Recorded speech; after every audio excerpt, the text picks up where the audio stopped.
Last year, my ex-wife decided to leave me after having an affair. Oddly enough, when it happened, I felt a sense of relief.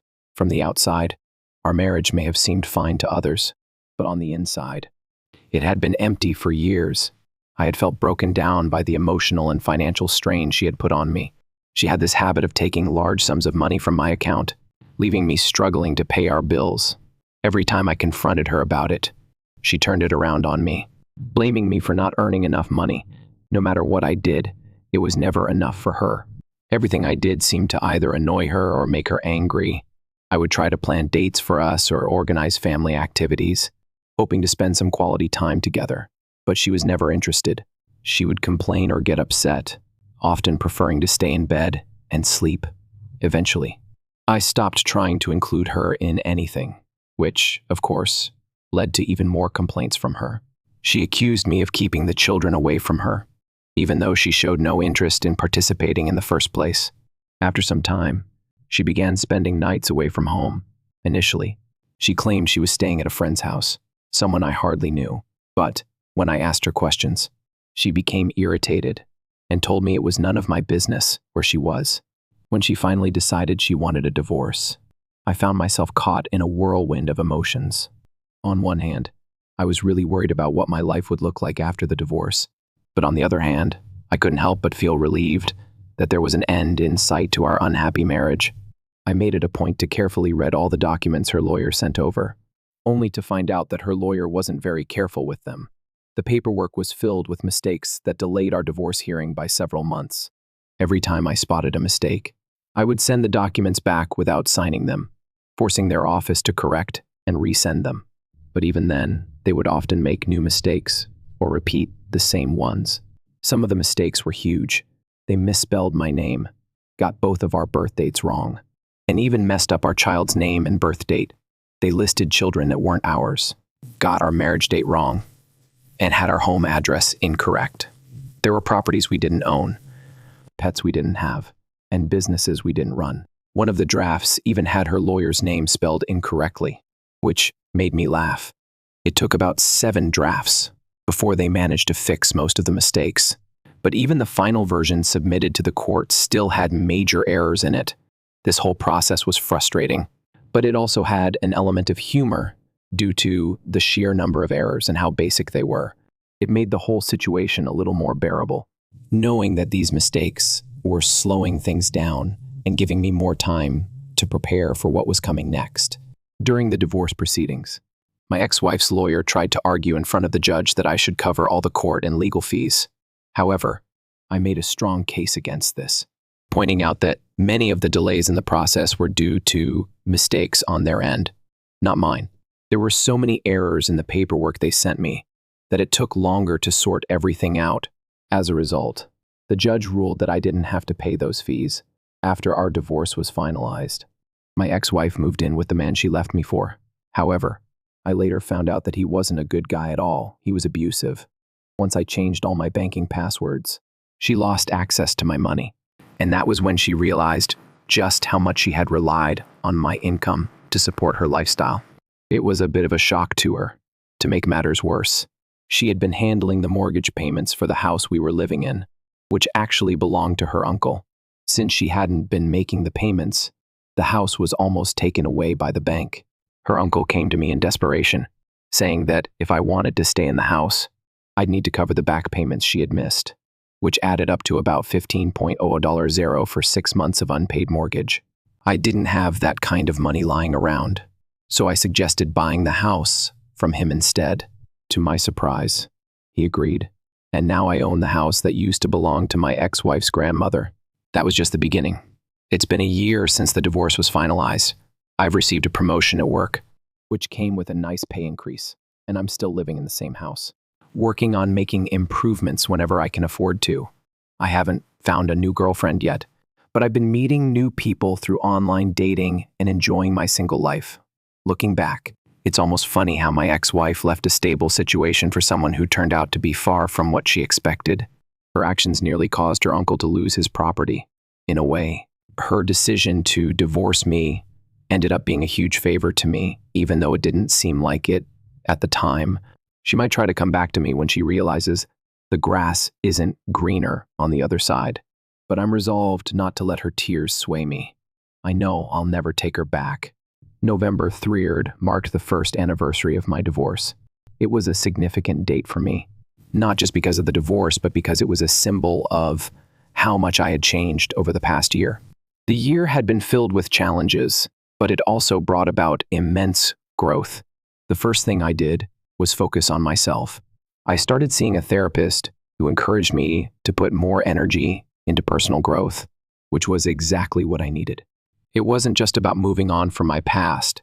It was about healing and becoming the person I knew I could be. I made big changes. I changed my diet and started exercising regularly. Over the course of the year, I lost over 50 pounds. Soccer, a passion of mine for as long as I could remember, became a regular part of my life again. I even started coaching my kids' youth soccer team, which brought me closer to my child and helped me feel more fulfilled. On top of that, I rediscovered my love for reading. I set myself the goal of reading a new book every week, and I stuck to it. It felt good to challenge myself again. Work also got better. After the divorce, I was able to focus on my career with more clarity. I received a promotion, which came with a nice pay increase. It was a huge weight off my shoulders, knowing that I could now afford to take better care of myself and my child without the constant financial burden I had experienced in my marriage. But despite all these positive changes, things took an unexpected turn. My ex-wife suddenly wanted to be a part of our lives again. Her new relationship, which she had thought was going to save her from the problems in our marriage, had turned abusive.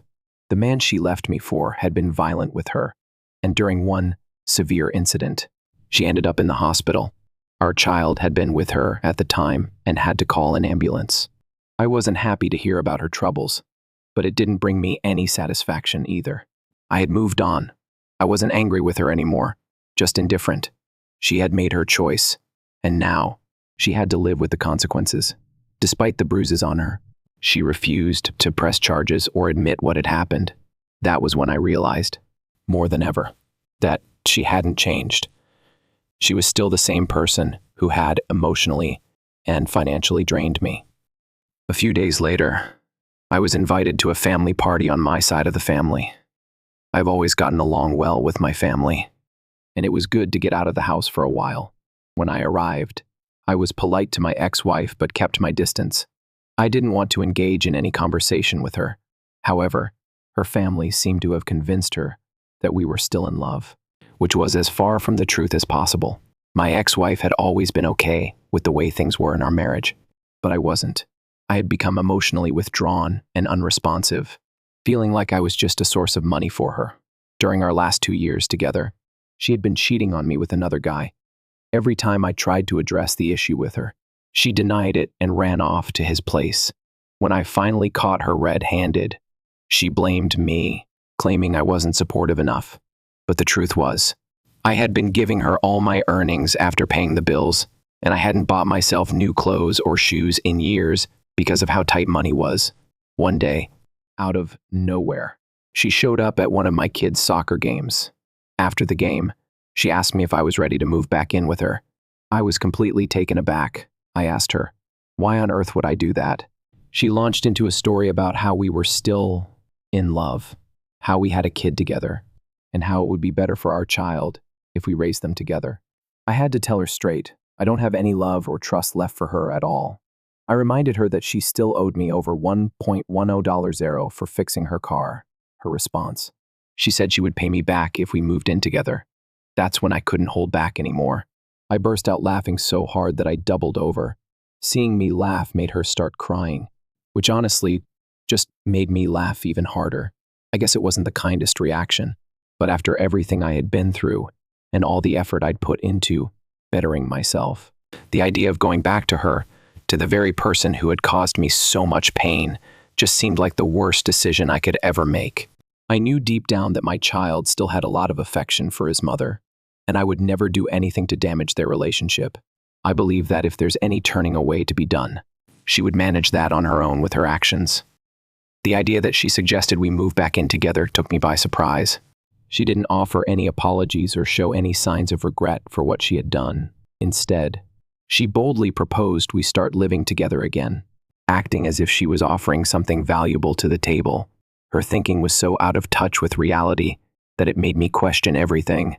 And then there was the fact that our child had already gone through the trauma of seeing her in a harmful situation.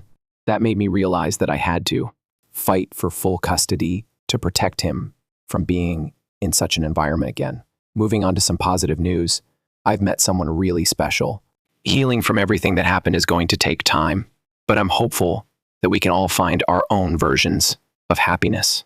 Whatever decisions we make about our relationships, this past year has been an emotional roller coaster for me. I celebrated the first anniversary of my divorce on November 3rd, and in the year since then, I've focused on self-improvement. I started seeing a therapist, got back into shape, and even started coaching my kids' soccer team.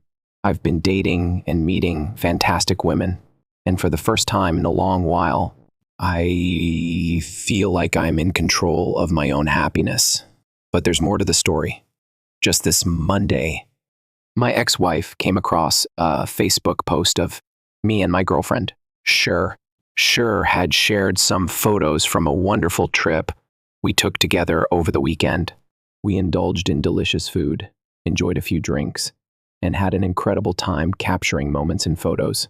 It wasn't something I would normally do, but Sure asked if she could post our trip photos and tag me. I was happy to agree, knowing it might stir up some drama. The reaction I got from my ex-wife and her family was more intense than I expected. Let me give you a little more background to paint the picture. During our marriage, my ex-wife was unfaithful to me for over a year. She had been seeing someone else even before we separated, and then moved in with him while the divorce was still being processed. Now, we've been divorced for a year. Throughout our marriage, my ex-wife had been emotionally and financially manipulative, despite everything. She still hasn't let go. After I posted those pictures, she took the drama to a whole new level. She twisted the story, making it seem like I was the one who had been unfaithful. She complained about how I was humiliating her by sharing pictures of myself with other women, accusing me of being selfish and insensitive. She even claimed that I had destroyed any hope of us ever getting back together. It was almost laughable.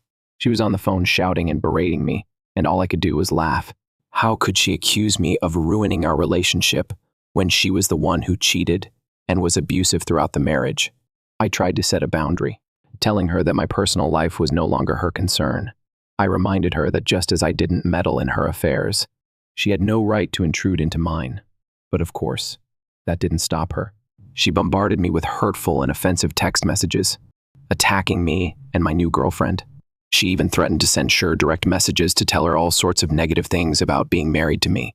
At that point, I really had to question her grasp on reality. I reminded her bluntly that our marriage ended over a year ago because she had an affair, left me for someone else, and filed for divorce. She broke down in tears, confessing that she had been holding on to hope that we might reconcile. I knew then, without a doubt, that I was better off without her. After my ex-wife broke down in tears, confessing that she had been hoping for a reconciliation, I found myself feeling nothing but indifference. I didn't feel anger or bitterness, just complete emotional detachment. She had hurt me too much for too long, and I had no desire to go back to that toxic environment. The worst part was that she still hadn't fully acknowledged or accepted the consequences of her own actions. It was clear she had no idea how much damage she had caused. Not just to me, but to our family. She continued to try and twist the situation, as if I was the one at fault for everything. She even mentioned that it wasn't fair that I had moved on and found someone else. She made it sound like I should have been grieving our marriage and focusing on her and our child, as if we were still a family. But we weren't. Our family had already been shattered by her betrayal, and it was time for both of us to move forward. I knew that she would never change, at least not for me. She had already shown me who she was, and nothing would ever make me forget that. But there was one thing I was absolutely sure of. I would never let her manipulation and toxic behavior affect me again. It was time to draw a firm line. I told her that our marriage had ended because of her choices, and she needed to accept that. I also made it clear that my personal life, including my new relationship, was none of her business.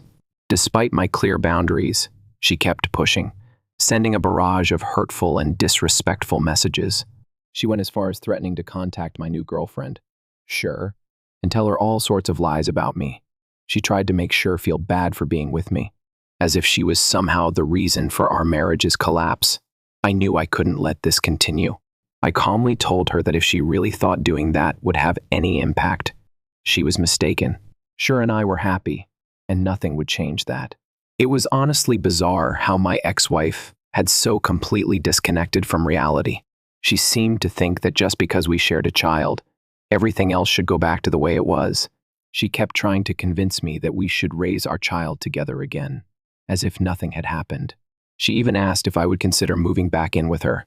I was taken aback by this suggestion. She had cheated on me, emotionally and financially drained me, and treated me like a mere provider. And now, after all that, she thought I would just forget everything and go back to that life. It was insulting. I couldn't help but laugh when she asked me to move back in. It wasn't because I was happy to see her cry.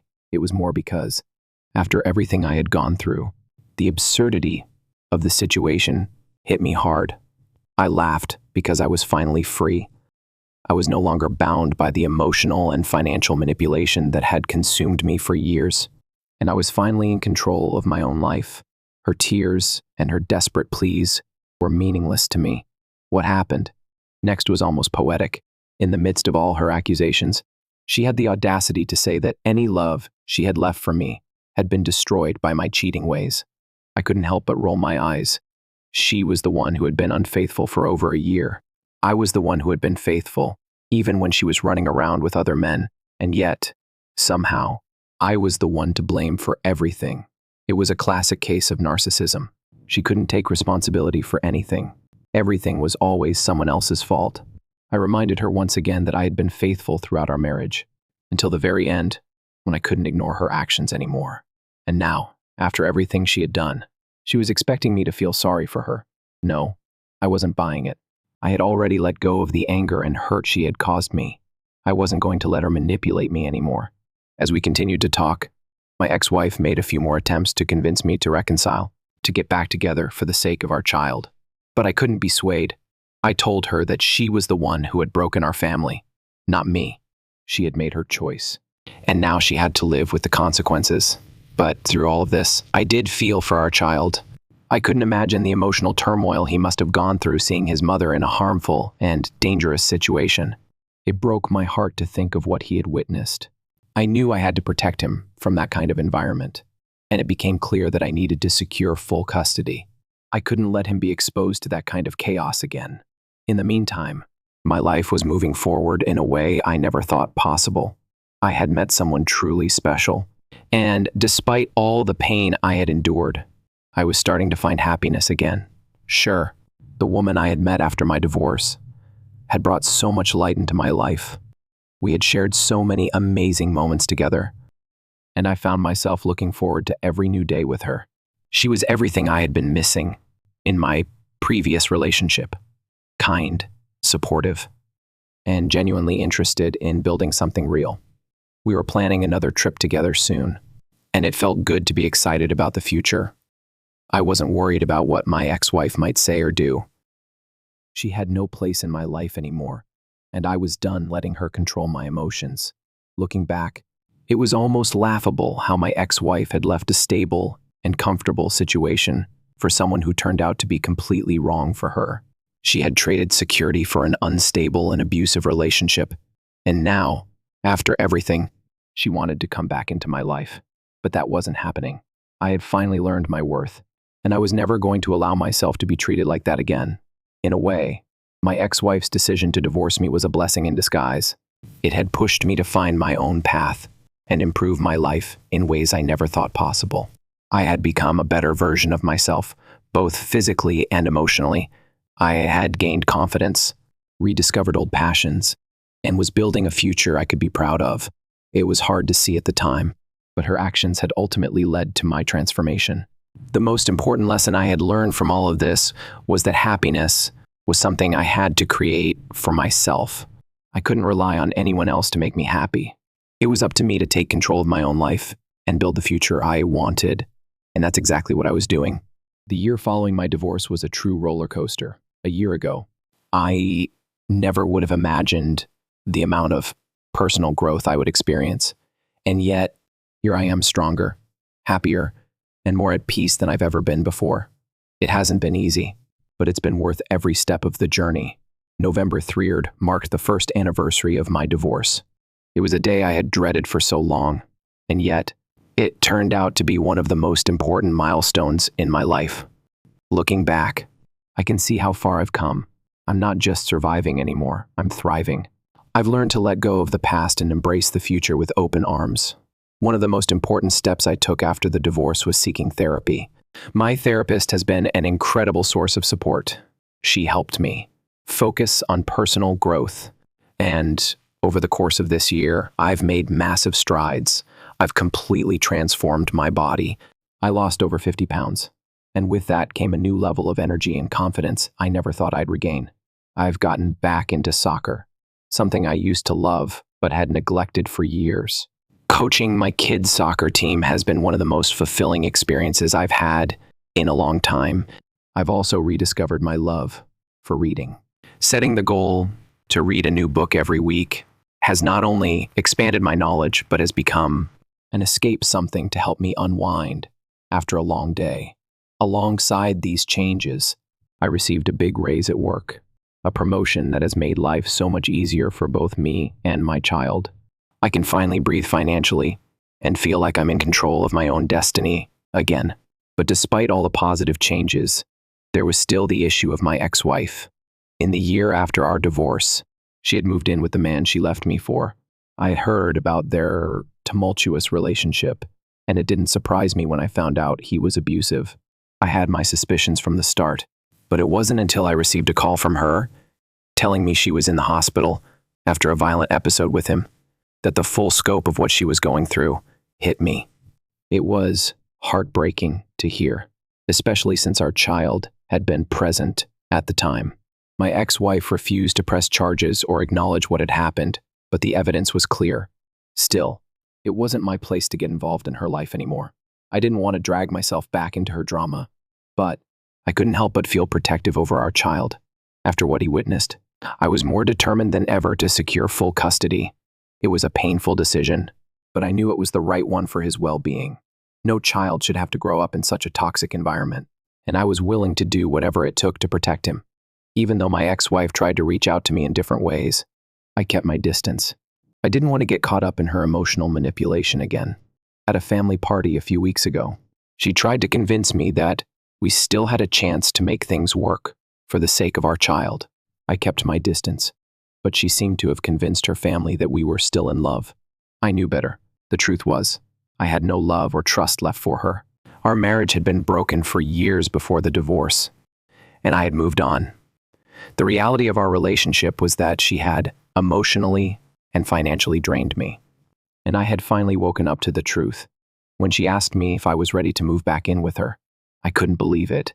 I asked her why on earth I would want to go back to that. She started going on about how we were still in love and how it would be better for our child if we lived together again. I had to remind her that there was no love left. Her betrayal, the emotional and financial strain she caused, and the lack of respect for our family was all too much. I even reminded her of the $1.10 she still owed me for the car repairs. And that's when I couldn't help but laugh. She started crying, and as much as I could have felt bad for her, I didn't. I was done.